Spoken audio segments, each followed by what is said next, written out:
સુરત શહેરના જીમ સંચાલકો તેમજ ટ્રેનરો સાથે એસઓજી પોલીસે મીટિંગ કરી તેઓને કડક સૂચના આપવામાં આવી। જીમમાં આવતી યુવતી અને મહિલાઓને ફસાવવાનું બંધ કરો। જો કોઈ વિરુદ્ધ ફરિયાદ આવશે તો તે જીમ સંચાલક અથવા તો ટ્રેનર વિરુદ્ધ અતિ કડક કાર્યવાહી કરવામાં આવશે। એસઓજી પોલીસે શહેરના વિવિધ જીમ સંચાલકો અને ટ્રેનર સાથે એક મહત્વપૂર્ણ બેઠક યોજી હતી। આ બેઠકમાં પોલીસે જીમ સંચાલકો અને ટ્રેનર્સને સ્પષ્ટ શબ્દોમાં સૂચના આપી હતી કે જીમની આડમાં કોઈપણ પ્રકારની ગેરપ્રવૃત્તિ સહન કરવામાં આવશે નહીં।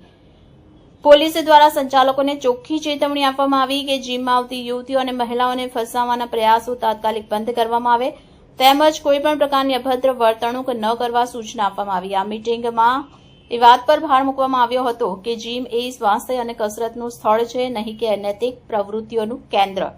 એસઓજી દ્વારા આપવામાં આવેલ ચેતવણીમાં જણાવાયું કે જો કોઈ પણ જીમ સંચાલક કે ટ્રેનર સામે મહિલાઓને પરેશાન કરવાની અથવા ફસાવવાની ફરિયાદ નોંધાશે તો તેની સામે અતિ કડક કાર્યવાહી કરવામાં આવશે। આવા ગુનેગારો સામે કોઈ રાહત અથવા ઢીલું વલણ અપનાવવામાં નહીં આવે। પોલીસના સખત વલણના કારણે શહેરના જીમ સંચાલકોમાં ફફડાટ ફેલાયો છે। આ પગલાંથી શહેરની મહિલા અને યુવતીઓમાં સુરક્ષાની ભાવના વધી છે અને પોલીસ પ્રશાસન પ્રત્યે વિશ્વાસ વધ્યો છે। સુરત પોલીસે સ્પષ્ટ કર્યું છે કે શહેરમાં મહિલાઓની સુરક્ષા અને સન્માન સાથે કોઈ સમાધાન નહીં કરવામાં આવે।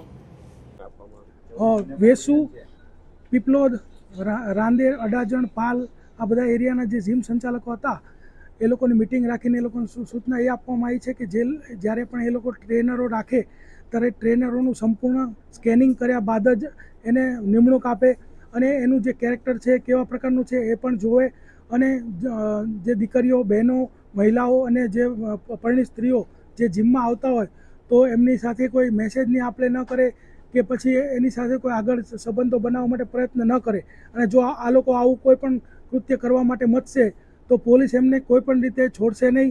એવું clear cut, crystal clear, loud and clear message એ લોકોને આપી દેવામાં આવેલો છે।